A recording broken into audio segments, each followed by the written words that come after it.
ఊతం అయితే ఇచ్చిందని చెప్పక తప్పదు విజయ్ గారు. Right sir. అలాగే వెల్పూడి శ్రీనివాస్ గారు సామాజిక వ్యక్తమంతా ఉన్నారు, ఆయనతో మాట్లాడదాం. శ్రీనివాస్ గారు నమస్తే అండి. సార్, విశాఖలో అయితే యోగా డే నిర్వహించడం ద్వారా విశాఖ గ్లోబల్ సిటీగా ప్రమోషన్ అవ్వడం, ముఖ్యంగా పర్యాటకంగా మరింత అభివృద్ధి చెందే అవకాశాలు ఉన్నాయి. ప్రధాని మోదీ రాకతో అయితే మరింత ఊపైతే వచ్చినట్టుగా కనిపిస్తుంది. ఎలా చూడాలి సార్? విశాఖపట్నం నిజంగా అంతర్జాతీయ యోగా దినోత్సవం సందర్భంగా అందరికీ కూడా శుభాకాంక్షలు తెలియజేస్తున్నాను. విశాఖపట్నానికి కూడా ప్రపంచవ్యాప్తమైనటువంటి గుర్తింపు వచ్చింది వాళ్ళ ఈవెంట్ వల్ల. ఎందుకంటే ఇందాక మన రవికిరణ్ గారు చెప్పినట్టుగా విశాఖపట్నంలో దగ్గర 30,000 మంది భీమిల దగ్గర నుంచి మనకి విశాఖపట్నం ఆర్కే బీచ్ వరకు కూడా చాలా ప్లేస్ ఉంది అక్కడ. అందువల్ల అక్కడ పెడుతున్నది చాలా రైట్ డెసిషన్. గవర్నమెంట్ కూడా కూటమి గవర్నమెంట్ 1 మంత్ నుంచి వాళ్ళు ఎంతో అందరు ఆఫీసర్స్ కానీ నాయకులు కానీ ప్రజాప్రతినిధులు కానీ వీళ్ళందరూ కూడా సమిష్టి కృషితో చేశారు. సక్సెస్ అయినందుకు నిజంగా అందరినీ కూడా మనం అభినందించాలి. ఎందుకంటే ఆంధ్రప్రదేశ్ని ఆరోగ్య ఆంధ్రప్రదేశ్గా తీర్చిదిద్దాల్సినటువంటి బాధ్యత ఉంది. గత ప్రభుత్వాలు ఆరోగ్యం విషయంలో మనం నిర్లక్ష్యం చేశారని చెప్పుకోవచ్చు. మరి మోడీ గారి వల్ల ఇవాళ యోగా ప్రపంచవ్యాప్తమైనటువంటి గుర్తింపు అయితే రావడం జరిగింది.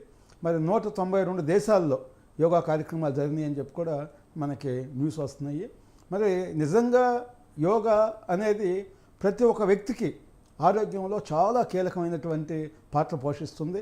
అంటే మానసిక ప్రశాంతతకు కానీ, అదేవిధంగా శారీరకంగా, అదేవిధంగా మనం ప్రశాంతంగా ఉండాలంటే వ్యక్తి టెన్షన్స్ నుంచి బయటపడటానికి యోగా అనేది ఒక చాలా ఇంపార్టెంట్ పాత్ర పోషిస్తున్న దాంట్లో ఏ విధమైనటువంటి అనుమానం లేదన్నమాట.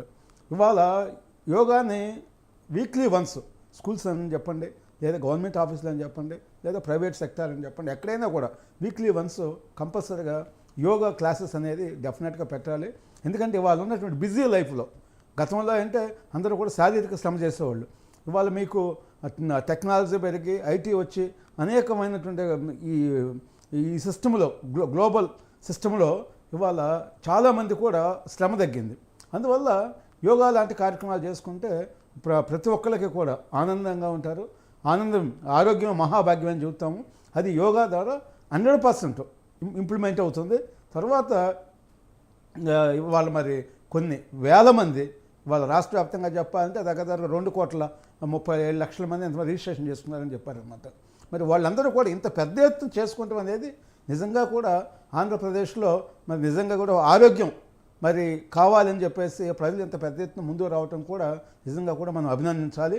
ఏది ఏమైనా కూడా మోడీ గారు తీసుకుని ఇవాళ ఐక్యరాజ్య సమితి ద్వారా ఇవాళ యోగాకి ఎంత గుర్తింపు తీసుకొచ్చారంటే మనం అందరం కూడా భారతదేశం గర్వపడాల్సినటువంటి పరిస్థితి ఉందని చెప్పేసి మనం చెప్పొచ్చు అనమాట.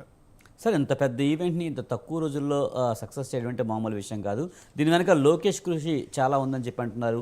ముఖ్యంగా ప్రధాని మోదీయే ఆయన ప్రశంసించడం జరిగింది. డెఫినెట్గా లోకేష్ గారు యాక్టివ్ పార్ట్ తీసుకున్నారనే విషయం వాస్తవం దాంట్లో మనకు చాలా క్లియర్గా కనపడుతుంది. అయితే అక్కడున్న యంత్రాంగం కూడా కృష్ణబాబు గారు అక్కడ ఇన్ఛార్జ్గా ఉన్నట్టున్నారు. ఆయన గతంలో కూడా అక్కడ కలెక్టర్గా చేసినట్టున్నారు అన్నమాట.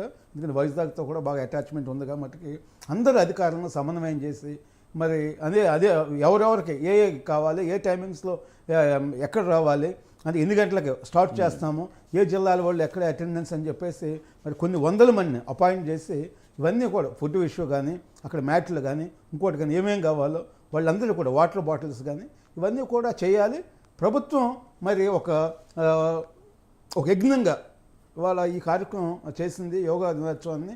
మరి మనమందరం కూడా ఇలాంటి కార్యక్రమాలు రాష్ట్రం కానీ దేశం కానీ ముందుకెళ్ళటానికి ఇవన్నీ కూడా ఎప్పుడైతే ఆరోగ్యంగా ఉంటారో అప్పుడే దేశ భవిష్యత్తులో కూడా వాళ్ళు కీలకంగా పాల్గొగలరు. వాళ్ళు మనకి సైనికులు ఉన్నారంటే అందరికన్నా ఫిట్నెస్ అవ్వాలంటే సైనికులే అనమాట. ప్రతి ఒక్కరిని మనం ఆర్మీలోకి తీసుకోరు. ఎవరిని తీసుకుంటారు? హెల్త్ ఫిట్నెస్ ఉన్న వాళ్ళనే తీసుకుంటారు అనమాట. మీకు పోలీస్ కానిస్టేబుల్గా తీసుకోవాలన్నా కూడా హెల్త్ ఫిట్నెస్ కంపల్సరీ ఉంటుంది. అందువల్ల చిన్నప్పటి నుంచే ఆ వ్యాయామం అనేది ఉండాలి. తర్వాత ఇవాళ యోగా ఆంధ్రప్రదేశ్ని నిజంగా ఇవాళ హ్యాపీ ఆంధ్రప్రదేశ్గా చేసినటువంటి ఘనత కూటమి ప్రభుత్వానికి దక్కుతుందని చెప్పేసి ఇలాంటి కార్యక్రమాలు మరెన్నో స్కూల్ లెవెల్ వరకు, గ్రామాల లెవెల్ వరకు కూడా తీసుకెళ్ళి ప్రతి చోట కూడా చైతన్యం అనేది కలిగించినప్పుడు వాళ్ళ ఇతర రాష్ట్రాలు కూడా మనం ఆదర్శం తీసుకుంటే ఇవ్వాలి. Right sir. రేగిడి లక్ష్మణరావు గారు వైసీపీ రాష్ట్ర అధికార ప్రతినిధి మనతో ఉన్నారు.